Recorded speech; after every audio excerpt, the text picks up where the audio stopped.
Good evening and welcome to this edition of the Island Stats Cricket Show. I'm your host, Earl Baston. Joining me is co-host Andre Doc Mendes. Now, Doc, we have quite a bit to talk about this evening. We have the Bermuda men's senior national team in action over in Uganda yesterday. We've had a host of Premier and First Division matches, as well as Delray Rollins playing for Sussex over this weekend. So let's turn our attention right away to that Bermuda men's national team. And of course, they started off against Kenya, going down by, going down heavily, only scoring 107. And for a lot of the players, they went down by 6 wickets. For a lot of the players, it was their first time playing senior men's national team cricket. Najaya Rayner,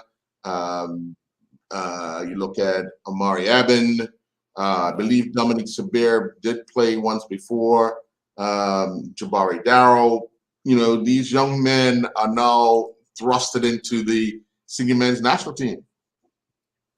Yeah, that's mainly because a lot of the players down here just didn't go for some reasons, but that they should be. Everybody says inexperienced team. I kind of agree, but when you look at it, if you're playing for your national team and you want to try to establish yourself in the team, this is the good time. This is the best time to do it. Some of them, like I said, probably not inexperienced, but when you play at the national level, you have to bring your game up. Like I heard Cal, the coach, said they had a game plan. I don't know what the game plan was, but they batted first. And then again, I don't know how the wicket played or how the bowling was, but we always start like that. Our first game, guys are a little nervous. Every competition we go in. For years ago, it seemed like the first game, they just can't get it right. So I'm just hoping now that, the next game, that the batsmen see how the wickets are playing now, and they apply themselves in a different way. They're going to have to, because they're not playing local cricket now. They're playing, you're not going to get too many bad balls. So you have to be able to be running between your wicket. You got to be try to improvise, and of course put away the bare balls when they do come. Yeah. So I know they got 107. So that's not a lot of runs for a team like Kenya that plays much more cricket than Bermuda. In the in competition wise, because they Kenya is over that in the I forget what region they play in, but they play much more cricket than Bermuda's national team. Yeah. So, that's our only thing. We don't play enough. That's our only problem. Well, their next game is against the host, Uganda. So hopefully they can put up. You got to be able to put up. If you're batting first, you got to be able to put up a score you feel you can defend. That bat out the 50 overs. That should be one of the plans. Should always be to bat out the 50 overs. Get what you can get in those 50 overs, and you take it from there. You build on that. That's got to be one of the ultimate plans. I know we have some batsmen who like to be aggressive, and we don't want to take away from what they've been able to do to get into the team. But like you said, when you're playing at the national level, it's a little different. You have to change a little bit of that mentality to fit the regimen in which you're up against now, which is national teams, and a lot of teams play with pride for the country and all that, and we're still learning that. I say this a lot because a lot of times the players that we play against are playing to get out of the country. We're playing for our country, and that's a big difference. Yeah, that's true, but when your opportunity arises, if when you make your national team, that's the time to step your foot. Like, to stand up, to put your hand up, say, look, I'm going to make some runs. I'm going to, if you decide to build, you're going to get wickets. You decide to bet, you got to make runs. Just like I said, it's the first game. So hopefully now they got a general idea how the wickets are playing, how the, because I don't know if it's taking spin, and because it looked like the pace builder, the early order builders, Yeah, take the wicket. I don't know. 4 or 5 Yeah, wickets. right. Yeah. So I'm not too sure if it was bad betting or like I said, could be nerves too. A lot of them are new players. Well, it's funny because they had a pitch report. They had a pitch report prior to the game, and it basically said most of the teams that batted first have won the game because the wicket assists the bowler in the morning for a bit, but once the wicket dries out, it becomes more of a turning wicket in the afternoon.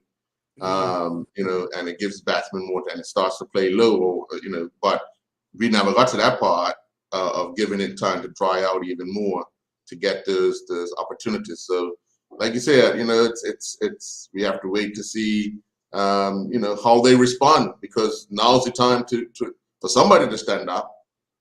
Yeah, well, it's definitely somebody's gonna put their hand up. And like you said, I know it's an inexperienced team, but still, they had a few practice games, so Kamal is probably the one that has to put his hand up. Probably to bat through the innings, the captain. And you got Malachi. Him or Malachi. Or Yeah. Stephen Brimmer as well. Yeah, so these guys have been on trips before, so they know how to graph runs, how to make runs, and just hopefully they, like I said, start somebody putting their hand up, but they need to build partnerships. Yeah. And and you have to, like I said, you got to bet up to 50 overs. You have to. Give yourself a chance. Even if you get 200. You give yourself a chance. Yeah. I mean, if you look at it, if they would have probably batted out, they got 100. They made 107, but they got 4 wickets. They got 4 wickets. Yeah. So just imagine if you would have batted out, and scored maybe 200. Bermuda was built out in 27 overs, so 33 more overs were left unused. Exactly. You cannot win games like that. So I'm sure Cal will be letting those guys know there's no way that he's supposed to lead this much overs. And then expect to win, but to get 4 wickets, because to tell you that the pitch must be still offering something in it. Even though they scored 107, but 107. But like I said, if they would have probably batted even 40 to 55, 40 overs, maybe 50. Like I said, definitely got to be 50 overs. Got to give yourself something to build at. 200 runs, maybe, you never know what could happen in the game like that. So it looks like the builders are doing their part. So it's just that they need to make more runs. Yeah, well, we want to wish that team good luck in their next match against host Uganda when they take to the field. I believe it is tomorrow. But yeah, guys, keep your heads up. We're here for you. Well, Doc, today up at Somerset, we're getting reports. One of the biggest scores in Bermuda, I know, this 433 for 5 St. David scored, which crossed the 416 for 4 Rangers put up against Willicott in the Western County last year. 433. Now, the first couple of weeks, teams were batting first, scoring 300 or up on the Somerset wicket. Batsman paradise must be 433 for 5. Yeah, that's a lot of runs, Carl. I know Somerset's pitch is playing excellent. They told me. I got a lot of reports that that's definitely a batsman paradise. But you look at St. David's team. They with OJ in the team now, and then you got the Brangman brothers and the boy Liam that was making runs earlier. They're scoring a lot of runs. 400 is like I don't know what's happening with that, but you gotta give kudos to St. David's. I mean, Um, we all know that it's, like I said, it's a betting paradise, but Hmm. it's good that each batsman came with made like OJ got a century. Yeah, Um, and I know Ricardo and Derek got runs too, but I know how much they right. got. But they between those three batsmen, they had some big partnerships. Yeah, And of course, and that's right there talking about partnerships. yeah, That's the key right there. If you right got there. Yeah. two players in betting, it's easy Hmm. for them. That's why you're going to score a big total. Um, Right. you need both batsmen, and if both batsmen gets 100, the eyes in. One of them Yeah. gets through, you're gonna get a big total. Prime Right. example, England just scored the highest score ever, 498. 499. Yeah, And look at the 490. partnerships in the first, like they started off, Yeah, with two guys getting centuries, and yeah. then yeah, Josh Butler coming in. So Hmm. it can happen. It's like I said, but it's somebody and it has to get through. If you got, like I said, if you got 2 or 3 guys make 100, that's 300 right there. Right, So, right, right. but Well, what was it? it's Back definitely got their on, hands full. yeah, back on May 22nd, and David scored 311 Yeah, against Willicox that's off up Somerset. at Somerset. Yeah, And then the following week, St. George's scored 327 against Willicox up on that wicket. Now, Somerset last week, they took on Willicox, right? It was Somerset and Willicox last week. yeah, Somerset scored 231, and Willicox scored 234 for 7. So that's yeah. 65 runs there. And then today one team scores 433. Yeah. Wow. Gotta Are be we a in, best. are we in for a long 2 days, Donnie Red? I don't know. I'm pretty sure. I'm not Okay, too I'm sure here if it's for a a cut match minute. wicket. Okay, I'm here for a Yeah, I'm not sure if it's the cut match wicket, but minute. I'm sure that it's not going to play much more differently from that. Right. Especially that Somerset's got the trophy. Yeah. I'm sure they might want to probably root a little bit more or put some more grass. I don't know how the wicket is, but they might want to beef it up a bit by the time cut match comes around. But Right. um, Well, a lot yeah, of people don't read the play we'll up there see. because you can get yourself in. Yeah. I mean, I think the lowest score up there has been just 200, and probably like Yeah. 200 is up, and that's what Somerset. most teams are scoring, 200. Yeah, 200 or yeah. Yeah. So, So hey, yeah, we will anything, see. anything's possible. Like I said, I just feel sorry for Somerset because they're missing a lot of players right now. Yeah. And I know they're struggling for players and bowlers too. So right now, hopefully, in maybe next week or two, they get some of the players from overseas coming back to help them out. But Yeah. it's not too good when you're playing with 9-10 man, and you gotta look for players. So Right. they're definitely struggling right now. Yeah. Well, let's take a commercial break, and when we come back, we'll have a look at some other Premier Division results from this weekend. We'll be right back.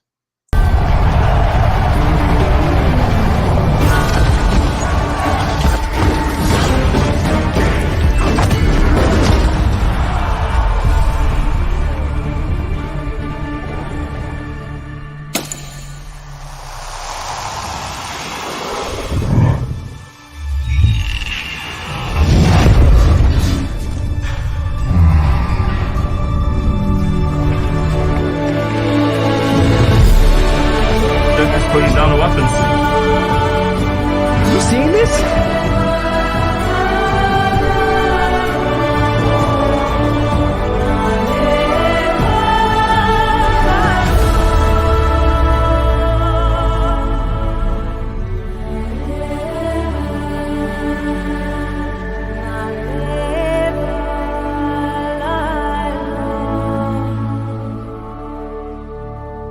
We're featuring a range of remarkably effective household cleaning solutions made with ecologically sound ingredients and pleasing fragrances from Ecos, a company with over 50 years' experience producing plant-powered cleaning products. The founder was a veteran chemist in the cleaning products industry and started up Ecos as a response to the harsh chemicals he had routinely encountered.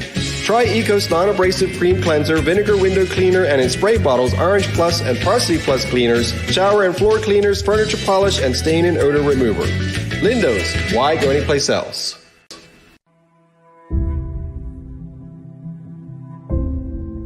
I'm also thankful and grateful because my greatest value of my life is my legacy. But why I do it?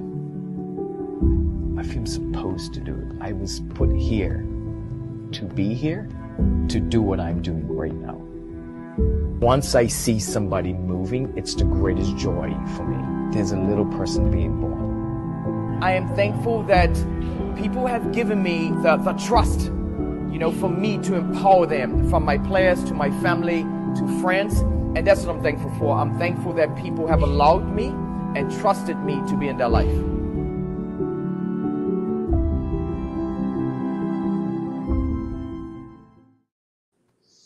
And welcome back. Well, down at Seabreeze Oval, the match was ended in a no result as Billicott scored 200 and Bailey's Bay were 62 for 4, but only 19 overs were able to be billed in their inning, thus ending in a no result. Joseph Baisden was the top scorer for Billicott. He scored 48. Courage Durham had 2 for 25.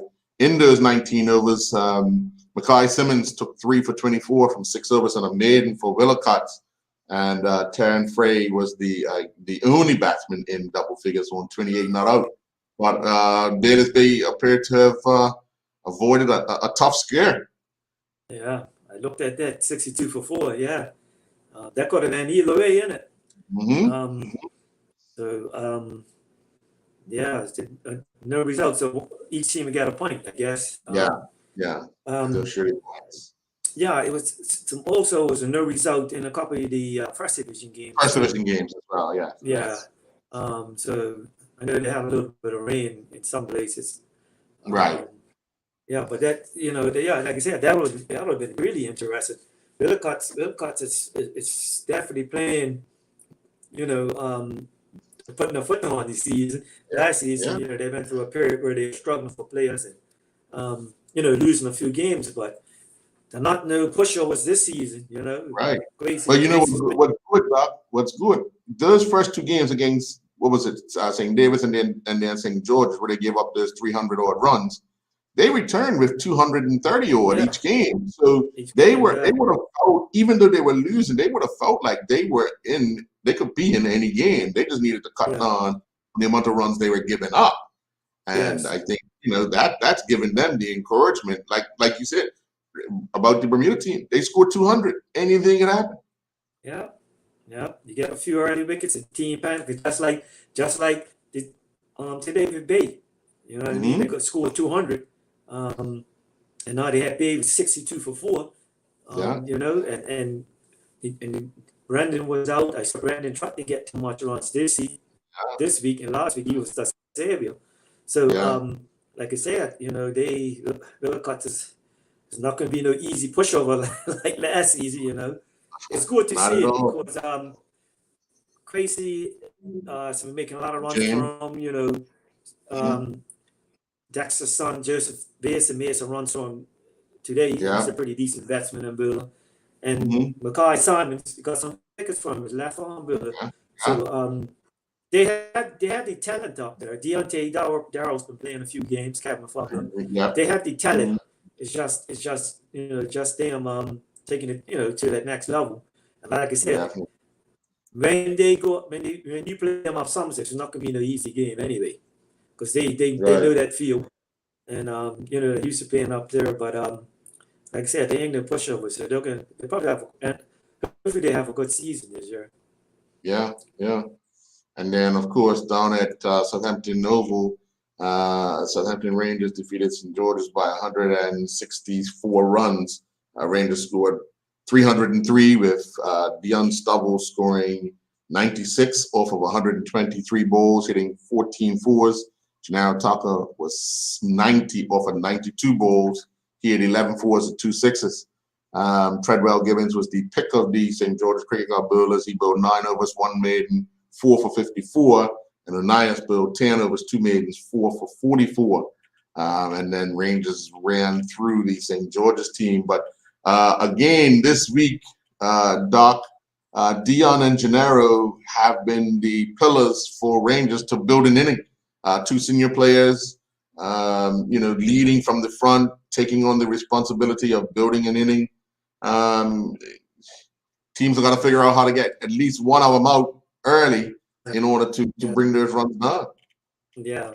And those are 2 experienced players, Dion and Nero. And they're both all rounders. So you don't have to worry about those guys back. You got to worry about Dan Berlin too. Because, Dion could get wickets, and Gennaro, is one of those bowlers that, that gives you a lot of variations. So it's another bowler, that could get wickets. So you can't count out Southampton Rangers. You definitely can't count them out. And like you said, I think team probably put more emphasis is trying to get one of them out. If you get both of them out cheap, then it'll be interesting to see what the Alabama is going to be doing. Right now, it's like both of them getting runs now. So that it's like that, hitting form now. So the Rangers probably be up there in the runners now too. You got to remember they lost some. They lost some players too. They lost some players that are overseas too. Yes. Dylan Richardson and Charles Trott. Right.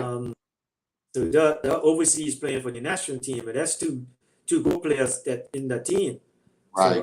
So once those 2 guys come back, if they're a little bit of experience, if they get over there, Rangers gonna be a team to watch too.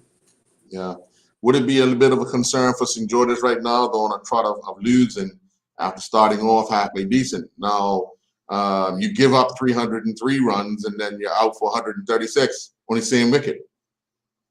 Yeah. I don't know. The season's still early. They lost 2.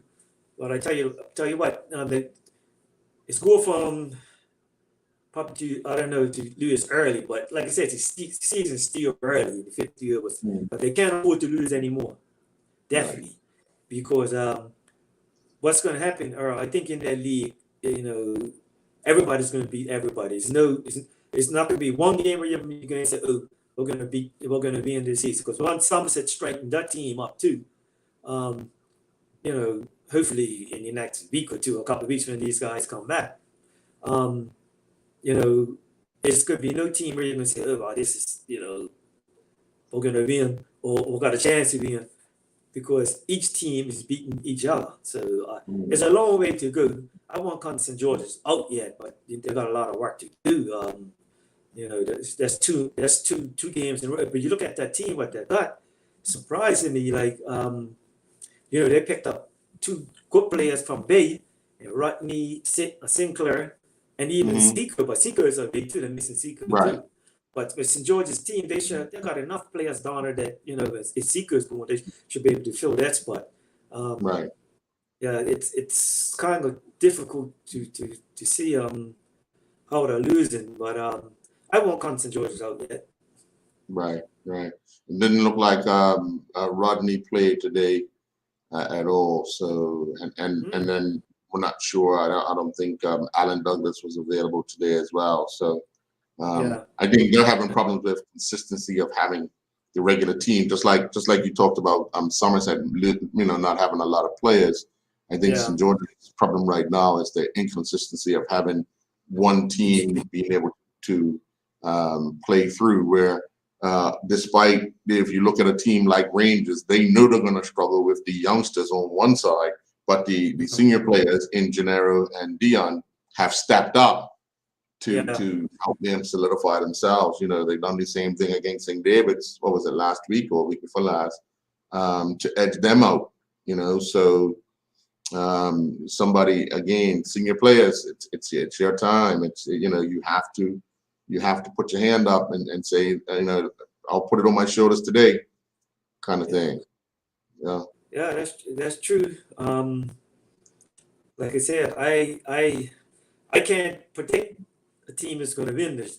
Is going to win the league this year. Right. Because everybody's still in it. Yeah. You know? Like you say, it's a long Everybody's- season. Yeah, but like I said, you know, his teams is going to be beating each other each week, so you're going to be seeing some interesting results come. You know, Right. between like coming in, it looked like Rangers finding enough form now. St. David's finding enough form. Right. Whereas before it was Baylor's Bay and St. George's. That was early in Yeah. the season. So you know, like I said, you can't count out none of these teams. Well, we're getting there some business time of the year as well, because you're going to see Weston County start in Yeah. 2 weeks. You're going to see Eastern County start in about a month's time. You have Cottonatch around the corner. So, guys, amount of cricket will increase, and of course that intensity will increase as well. How do these players handle that? Because clearly, you know, we saw how Western Stars handled it in Central County. They were able to, you know, breathe through that. Competition is competition. You got to win the game on the field, regardless of who you play. Exactly. So, you know, Yeah. it's how you handle those situations. Yeah, and like I said, cricket is played on the field. It's you look at it, you just look at the list. Oh, this person's got, you know, you look at St. George's lineup, you know, you say, oh, you know, that's a strong team. Then if you look at St. David's team, you're probably saying the same thing, but Right. it's out in the middle of the pitch. Because Right. if you look at Rangers team, you keep saying, we talk about Gennaro, we talk about Dion, right? And then you look at the rest, it's like, oh, where are the other runs going to come from? But they've been chipping in too. So, Yeah. but sometimes that's good because, you know, these guys are looking up to like Naro and Dion in the team. Whereas the rest of the teams, like Davis, you don't have to worry about like OJ not getting runs. Because then you got Right. Derek, Ricardo, Yeah. you got Boy Liam, you got Justin Pitcher, you know, Mhm. you got George O'Brien who made runs last week, him and somebody boarded him and Right. yeah, him and Derek. So Yeah. you know, Yeah. that got a long betting line. Even St. George's, if you look at St. George's team, they got a pretty long betting line up too. So Right. like I said, it's what they do on that day. You know. Yeah. You 300 runs is a lot of runs. A Against lot of runs. Great. Yeah. Lots of runs. So I don't know how they went about it, but you know, like I said, it's this season is going to be quite good and very interesting. It's going to go right down to the wire. Sure. Let's take another commercial break. When we come back, we'll take a look at the First Division results over the weekend. We'll be right back. Every month is snack month for us, it would seem, as long as they're the helpful, guilt-free, delectable snacks we crave. Enter the Daily Crave, a company whose first product was churros, the well-loved Spanish treat, followed by diversification in the form of classic puff snacks and chips. They ventured beyond the traditional list of ingredients. The grains are gone, replaced by lentils, pulses, and cassava, slaking our craving with a vegan-friendly, gluten-free snack that satisfies. This month, we're featuring the Daily Crave Quinoa Bourbon Barbecue Chips. Lindo's, why go anyplace else? I'm also thankful and grateful because my greatest value of my life is my legacy. But why I do it? I feel supposed to do it. I was put here to be here, to do what I'm doing right now. Once I see somebody moving, it's the greatest joy for me. There's a little person being born. I am thankful that people have given me the trust, you know, for me to empower them, from my players to my family to friends. And that's what I'm thankful for. I'm thankful that people have allowed me and trusted me to be in their life.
Well, Doc, in the first division, there was the match at Whitehill Field. Western Stars won by 114 runs on the Doc Radcliffe Lewis method after rain halted play. But Stars got 174 all out. Jason Anderson was the top scorer of 65. Gavin Manders, 55. Shane Hollis was the pick of the Somerset Bridge Bowlers with 8.3 overs, 4 for 26. Somerset Bridge were 50 for 9. Yeah. And rain halted play. Only Adrian Burrows was in double figures with 21. Sebastian Davis was the pick of the Western Stars Bowlers because they had several guys having 2 wickets, but he bowled 6 overs, 1 maiden, and 2 for 8. But rain just halted the inevitable, and Western Stars would have picked up the win. 50 for 9. Just ready to end it all, and the rain halted play. But because the 20 overs were bowled, they can get a result. So, yeah. Just about right there. Yeah. They built 24 overs, right? 24. Yeah. 24. Yeah. And back when you were playing, when days like this was happening, it takes the skipper to realize, guys, we may need to get in these overs as quickly as possible, especially if you're on top of the game. If you're losing, you want to take your time, but if you're on top of the game, you want to try to race through, and that might mean sometimes bowling somebody that you 9 times wouldn't bowl to get the over done as quickly as possible to get those next few overs in. So you gotta be, as a leader, you gotta be aware of what's going on in and around the field at all times. Yeah, that's true, Earl. Because you got to get the spinner. It's probably good to build spinners, so they build overs quickly, especially when you're on top like that. There, And I was looking at it. I see my nephew was building, and Sebastian Davis, I think he builds a little spin. These guys build quick overs. So, to get in order for them to get a result, it's good to build these guys. Once you get 20 overs in, and you're ahead of the Duckworth Lewis system, then you could probably bring back your fast bowler to try to finish it off. But the main thing is to get ahead. So when the rain does come, you're okay. And I think Stars were always in it, picking up all those early wickets. And then, like I said, the main thing is just getting those 20 overs in. So good to see Jason Anderson back, top scoring 65, but also the left-handed tennis player, Gavin, 55. He'll be smiling all week. He's been working hard on it. He's been doing a lot of work up in the tennis stadium. They have the building machine, tennis ball building machine, and Stars go up there sometimes, and they go up there to practice on the tennis. And that's good. It's almost like throwdowns, but you got the machine, and so all you're doing is just betting. You go do drives, you play with the back foot, whatever you want to set it to, and he spends hours a day doing that. So it's good to see him amongst the runs now. One of the other members amongst the runs that are Trey all the time. And also in between Jaden probably starting getting some runs, and then our other nephew Jamori played. I think this is his first game back too. So it's good, and it's nice to see Jason back, man. And again amongst 2 runs, Jason was up the last year, and it was COVID, and he didn't play too much cricket, but he always came around, helping out if the wicket keeps building a bit, and giving advice to Stars. And it's nice now that Stars got wrote in to get him to play now. And his first game back, look, he makes runs for him. Yeah, Jason always been a good batsman, man. He likes the game. So I think that'd be a big addition to Stars' team, and with his experience too. That 65 runs he probably got today, it looked like it brought him right out of trouble.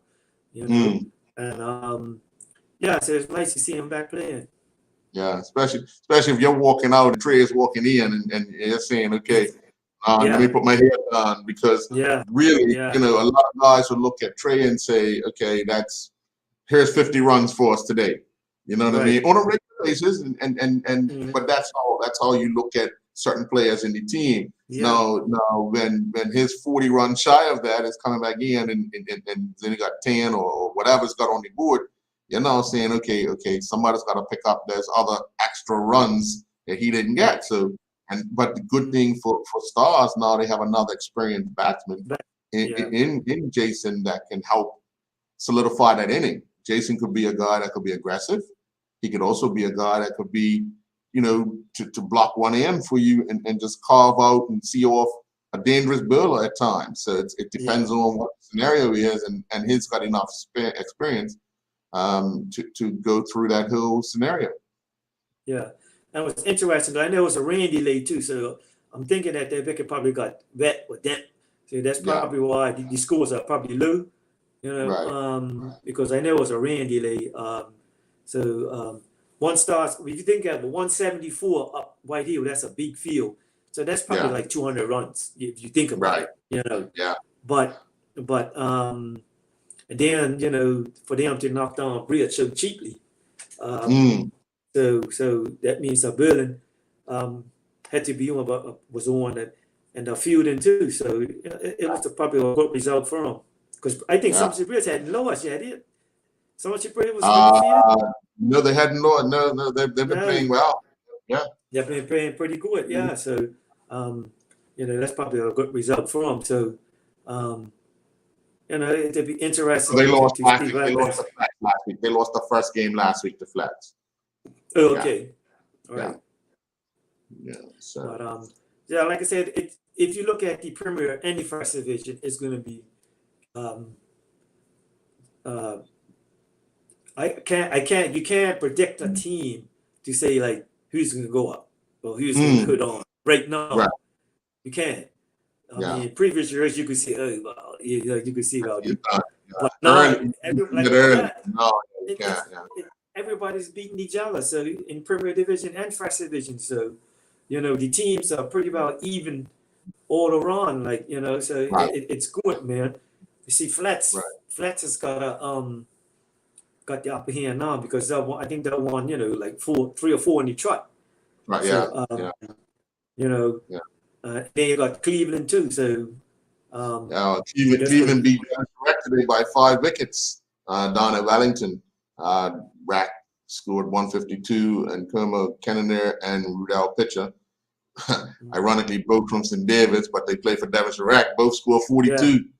McCall Cowan, who's been lighting up the grounds with his bat, did so this week with the ball. 8.1 overs, 5 for 18 for Cleveland. And then Cleveland scored 153 for 5. Qshai Darrell scored 53. Koshan Lipo and Simmons took 3 for 45 over 8 overs with 1 maiden for Devonshire Rack. But again, you mentioned Cleveland County. They're quietly been just plodding along, doing what they have to do.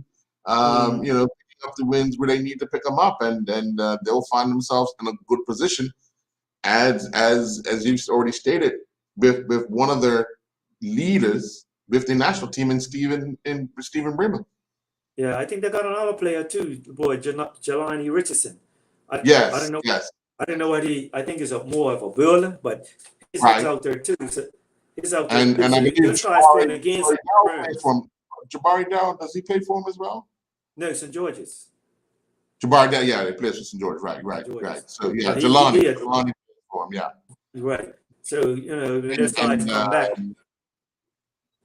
Yeah, I believe the wicket keep. What's the wicket keep name? For who? Cleveland. Cleveland. Oh, Bremer's gonna keep the wicket for a minute. And somebody else. Yeah.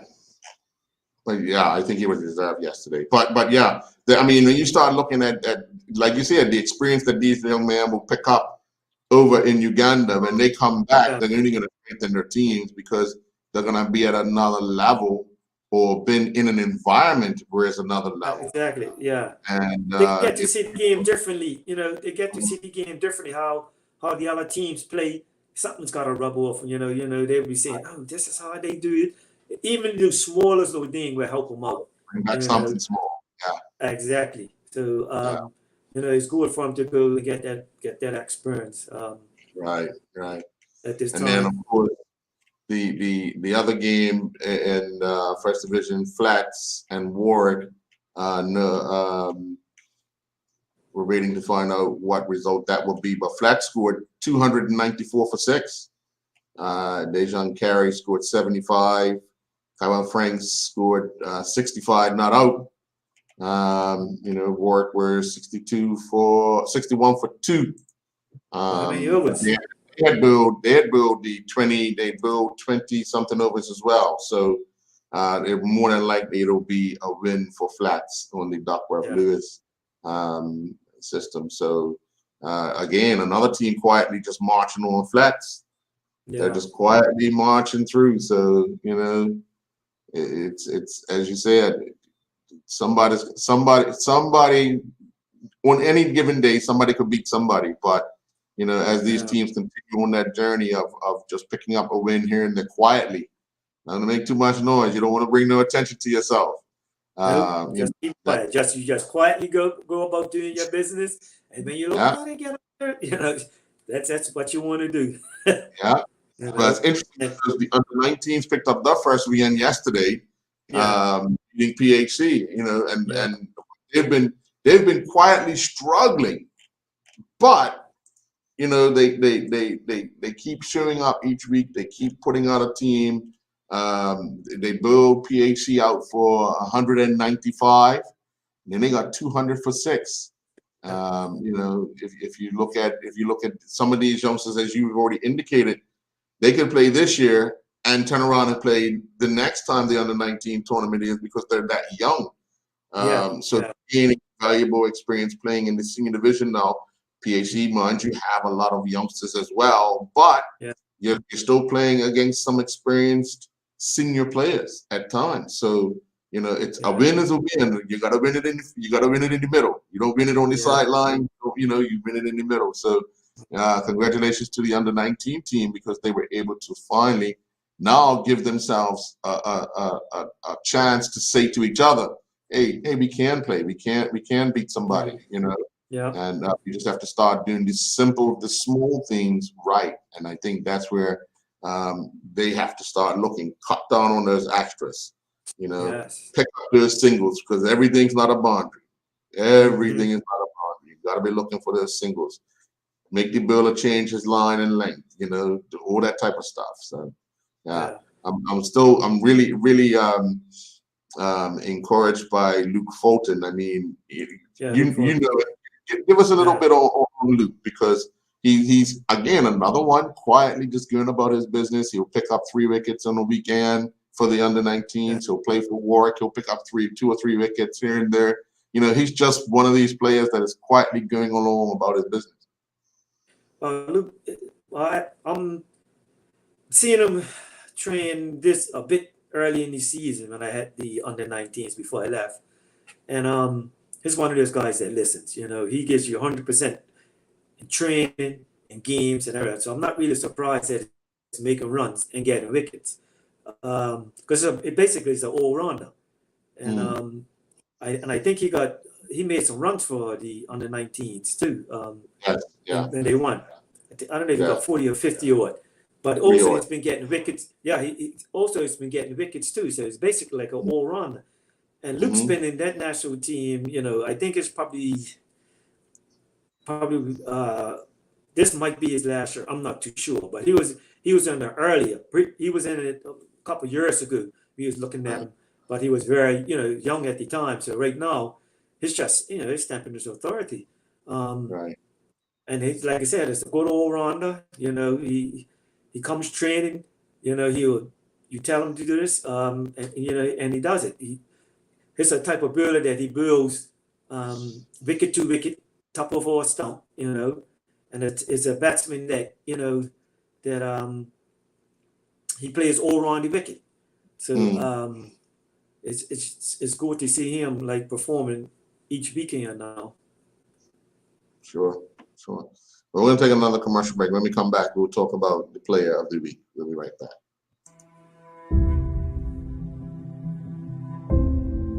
I'm also thankful and grateful because my greatest value of my life is my legacy. But why I do it? I feel supposed to do it. I was put here to be here, to do what I'm doing right now. Once I see somebody moving, it's the greatest joy for me. There's a little person being born. I am thankful that people have given me the trust, for me to empower them, from my players to my family to friends. And that's what I'm thankful for. I'm thankful that people have allowed me and trusted me to be in their life.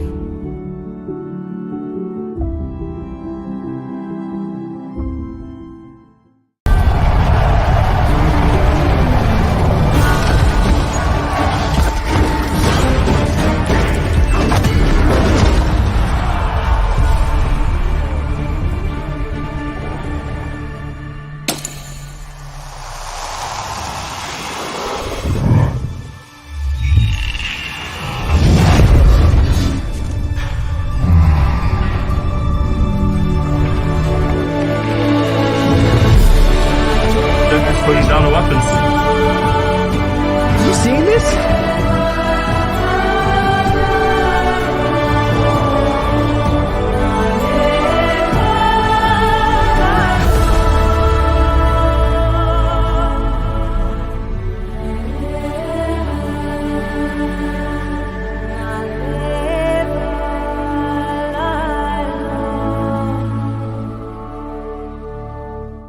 Back in 1995, a pair of entrepreneurs working in their garage with essential oils began to realize the potential of organically produced body care products.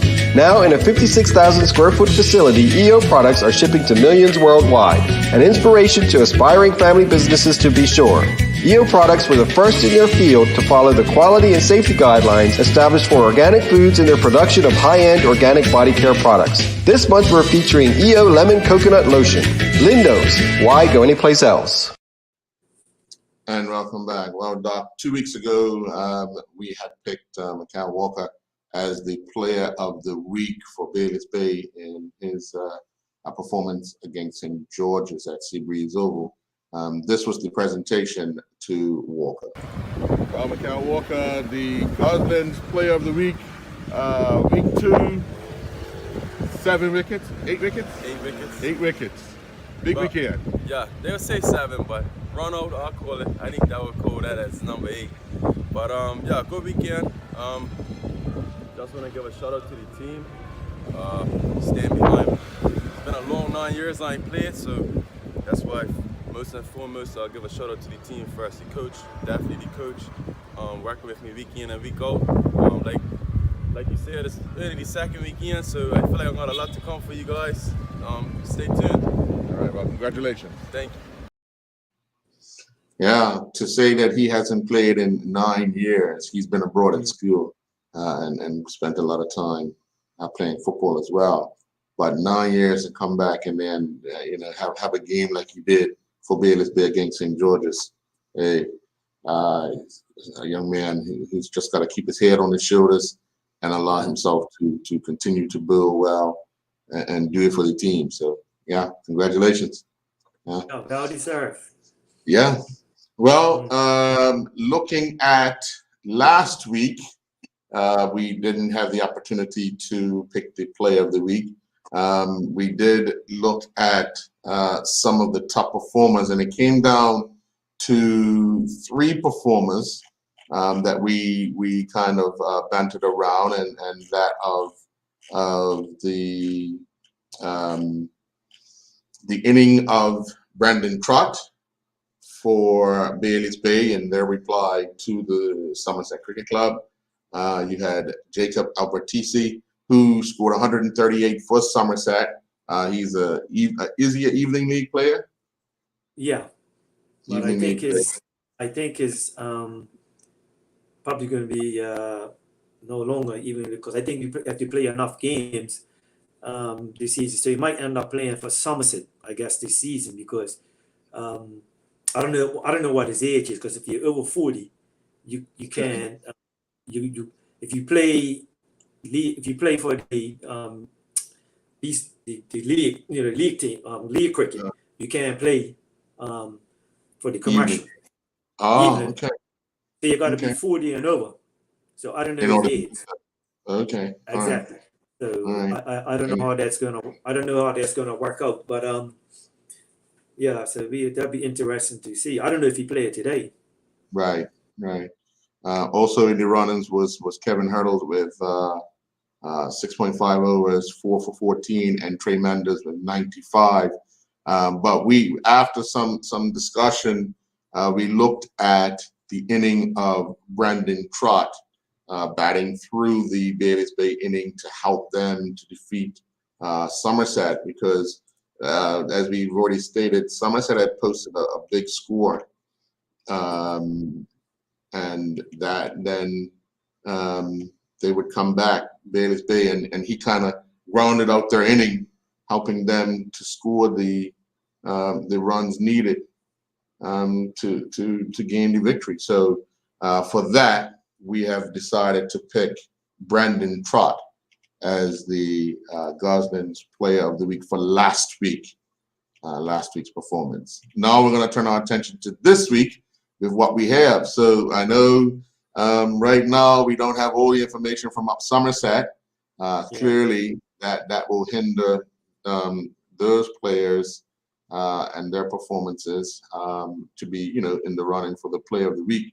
But looking at someone like Dion Stubble, who scored 96, Gennaro, who scored 90, helping Rangers to that 303. You had the likes of Jason Anderson scoring 65, Gavin scoring 55 for Western Stars. You had Treadwell Gibbons taking 4 for 54. Onias Bassam taking 3 for 44 for St. George's. They lost to Rangers. Joseph Basin scored 48 for Willowcotts. Mackay Simons for Willowcotts, 3 for 24. But that was a no result. But still, these numbers, I mean, they put them in positions. They put them in positions to be in a position to either win the game or lose the game. You look at Mackay McGowan for Cleveland, 8.1 overs, no maidens, 5 for 18. He helped Cleveland win by 5 wickets over Rack. You had Dejan Carey scoring 75 off of 85 balls, 8 fours, 2 sixes. Kaiwan Frank, 65, not out. That was for flats against Warwick Workmans. So looking at those numbers, what would stand out for you? What stands out for you? Well, it'll be interesting to see how Gennaro and Dion they both made 90. And I don't know, if they got wickets too, you never know. If there's two, it could be a toss-up between one of those two, of like an all-rounder. And plus they won. And they scored 90. If Dion got 3 or Gennaro got 3, it'd be interesting to see how they build, because that's a good all-round performance between both of them. Right. And then it'd be interesting to see St. Davis Turtle too. If that comes about as that game being he has a result too, isn't it? Yeah. So it'd be interesting to see the scorecard on that too. All right. We have runs. There's a lot of runs going around. You want to leave it until we get the scorecard? Yeah. Decision next week. Yeah. Because it's going to be a toss-up. I can't really, I'd like to give everybody a fair chance, because you never know in that game. I mean, 400 something's a lot of runs. Somebody must have made a beat Turtle. And then again, like I said, Nero and Dion scoring 90. And first one of them got 4 or 5 wickets too. You cannot like. And the same thing could have happened at Somerset where Derek or OJ could have gotten wickets. Yeah, exactly. Yeah. So I'm not too sure. We'll save that one for next. It's too bad you can't get we can't get the results like quick enough. You know what I mean? It's that's the only thing. Working on it. It's unfortunate. I mean, this is the first week where we haven't been able to get all the scorecards. So You know, you're gonna have some times where you're gonna have hit those rough patches, but it is what it is, and you just keep trying to move Yeah. on. So Mhm. yeah. Well, All right, we Doc. will talk. We'll Yeah. talk. Soon as I see those results coming in, I have my Definitely. way. Definitely. Well, let me just wish you a happy Father's Day, and you know, all the best for the remainder of the year. I know your Father's Day is probably ending in a minute, but Yeah. ours still has a few more hours to go. But Yeah. happy Father's Day, and happy Father's Day to everyone out there. Yeah. Thanks for joining this edition of the Island Stats Cricket Show. We'll be back next week Sunday with another edition of the Island Stats Cricket Show. Do I just enjoy. like to say, everybody, the viewers, happy Father's Day too, and you too, Earl. Thank you, sir. Good night. All right.